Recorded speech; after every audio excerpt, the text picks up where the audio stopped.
Bonjour à tous, Denis Lumière pour une critique, pas de spoilers, pour le film Resident Evil Welcome to Raccoon City. Bienvenue à Raccoon City. C'est un film adapté, bien sûr, des deux premiers jeux vidéo Resident Evil qui ont paru sur la PlayStation, Resident Evil 1 et 2.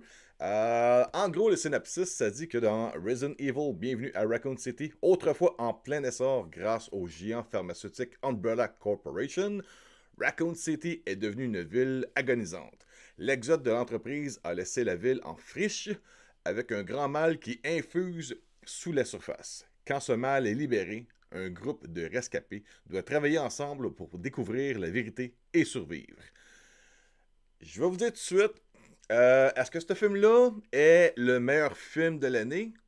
Non. Est-ce que c'est peut-être l'une des meilleures adaptations de jeux vidéo au cinéma? Oui.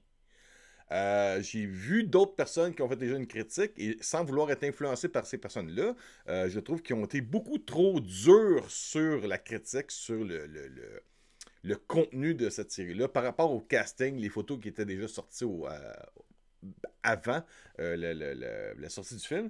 Et je peux vous dire une chose tout de suite, non, les acteurs en général ne ressemblent pas aux personnages que l'on joue avec dans Resident Evil 1 et 2, des jeux qui sont sortis il y a au-delà de 20 ans. Est-ce que les acteurs qui les interprètent ont une histoire qui ressemble au film? Oui, énormément même. Est-ce que je suis un fan de Resident Evil? Tu sais, je vais peut-être dire, Denis, est-ce que tu connais la franchise de Resident Evil? Écoutez, je vais vous montrer quelques différentes choses que je peux peut-être vous montrer. Bien sûr, là, j'essaie de. J'ai vu les films comme tout le monde, là, les films avec Mila Jovovich, de Paul Anderson, qui sont des genres de Michael Bay pour les jeux vidéo de Resident Evil. C'est pas vraiment une adaptation directe de ce qu'on voit dans les jeux, tandis que justement, le film Resident Evil Welcome to Raccoon City, du début à la fin, on a l'impression vraiment de suivre interlacer les deux jeux de Resident Evil qui s'entremêlent du début à la fin d'une bonne façon.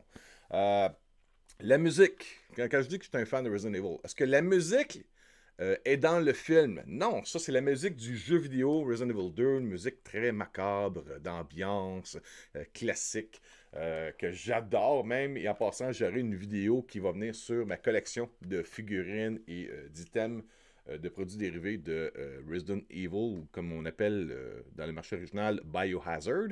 Euh, L'adaptation, en gros, c'est un peu comme si je prends mes romans ici, là, j'ai les 6 premiers romans qui sont adaptés là, de la franchise de Resident Evil. On a ici Resident Evil, The Umbrella Conspiracy. Après ça, il y a Caliban Cove.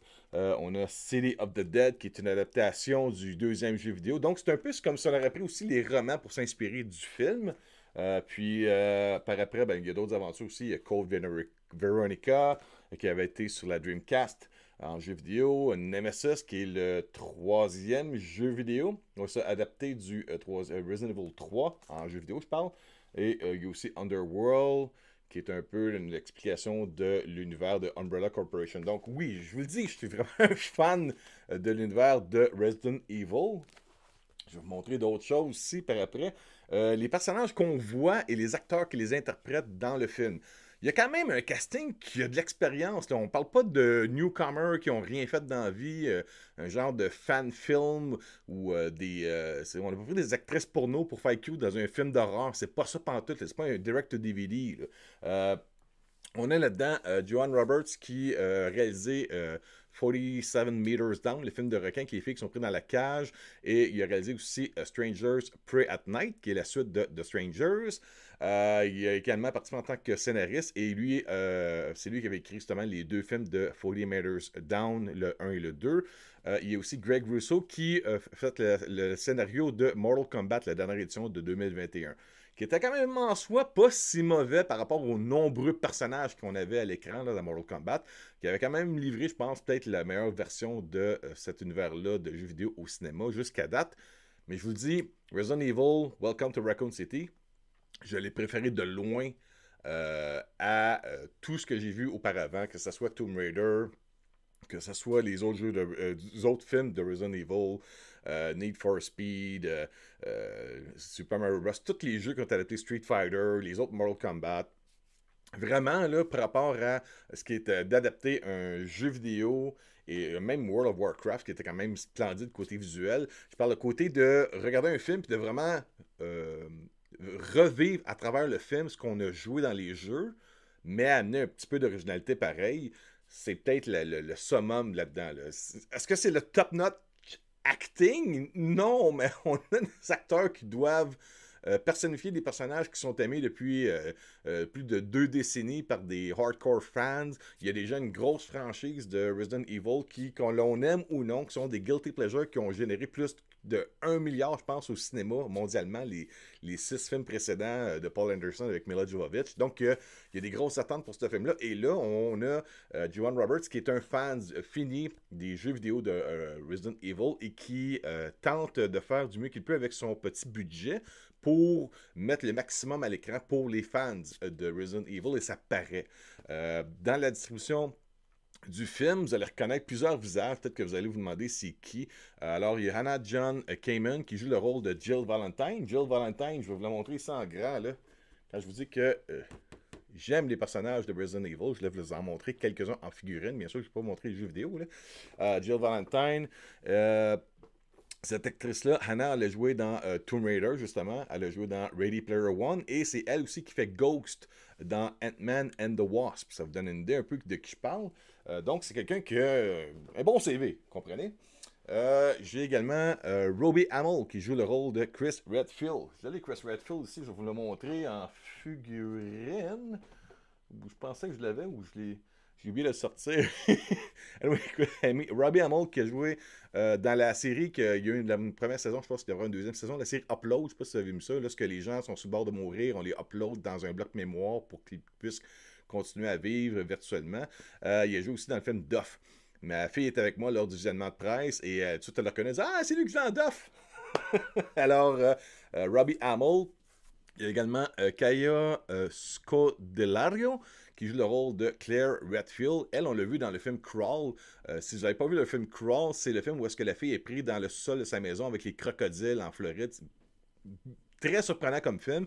Elle a joué aussi dans Pirates of the Caribbean, Dead Men Tell No Tales. Et elle a joué aussi dans 2 des Maze Runner. Elle a joué Claire Redfield. Est-ce que je l'ai, Claire Redfield, dans mes personnages? Ah, mon Dieu, j'ai pas tout sorti. Je vais vous montrer une vidéo où est-ce que je présenterai toutes les figurines que j'ai de Resident Evil. Il y a également aussi Avan Jogia, ou Hogia, qui joue le rôle de Leon S. Kennedy. Je vous dis tout de suite, Leon S. Kennedy, dans ce film-là, c'est le petit nouveau qui est sans expérience, qui n'a pas l'air de savoir ce qui est. Attendez-vous pas à voir Leon S. Kennedy, le super-héros sauveur, destructeur de tous les zombies, comme on le joue dans Resident Evil 2 et dans les autres subséquents, le 4, 5 et 6, si je me rappelle bien. Là, c'est vraiment comme on est à ses débuts. Le jeune qui a quand même un bon CV lui aussi. Lui a joué, ma fille l'a reconnu à cause de ça, il jouait dans la série de Disney, là, Victorious, de Disney ou Nickelodeon, mais je ne me rappelle plus, mais une série pour enfants.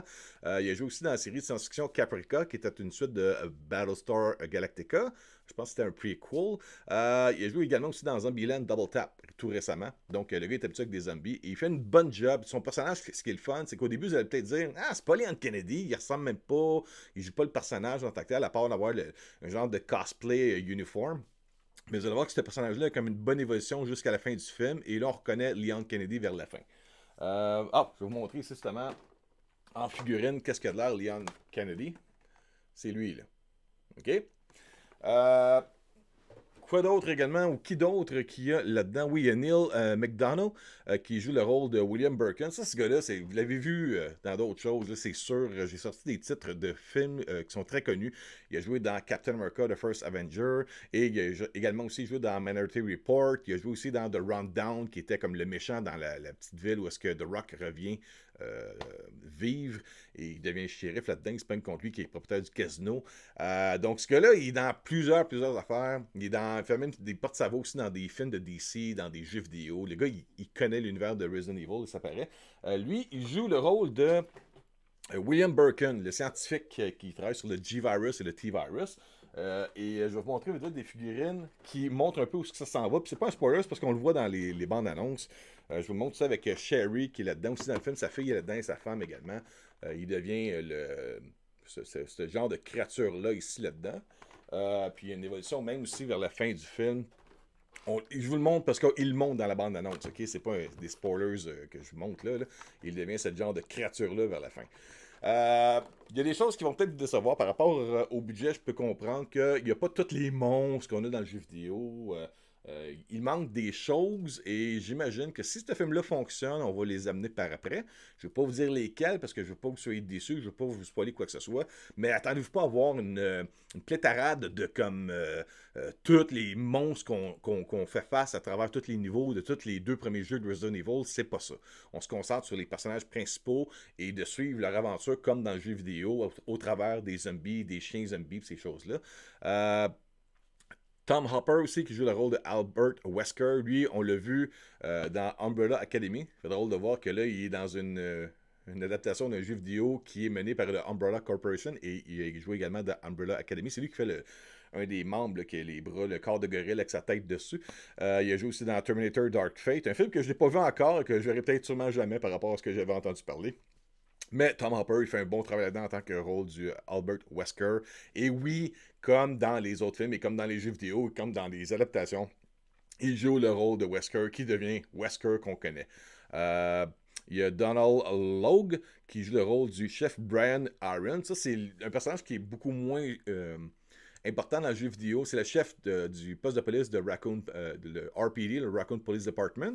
Lui, là-dedans, ça fait longtemps qu'il travaille dans l'industrie du divertissement. On l'a vu dans Blade, on l'a vu dans Zodiac, dans la série Gotham, c'est lui qui travaillait avec Gordon.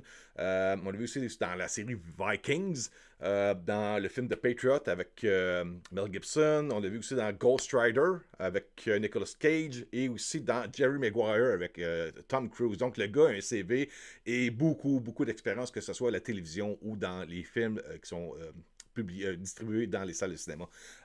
Et il joue un rôle qui n'est pas vraiment stupide. Il ne fait pas le policier nono qui se fait ça pour une connerie. Vous allez voir que comme... je ne faut pas que je vous dise. Je ne veux pas vous dire. On a également aussi Stephanie Hawkins qui, elle, mon Dieu, une sublime dame qui est tellement enlaidie par le maquillage. On la voit dans la bande-annonce, c'est elle qui traverse la porte vitrée et qui attaque Claire Redfield. Elle, c'est une cascadeuse. On dit cascadeur ou cascadeuse, je sais pas. Mais elle est incroyable. Son CV parle d'elle-même. Là-dedans, elle fait juste le rôle d'une mère infectée.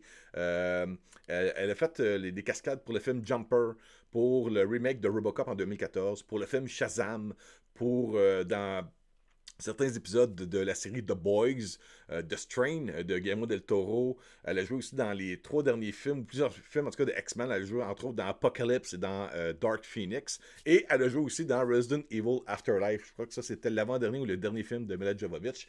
Donc la femme, elle a de l'expérience et elle a un physique incroyable.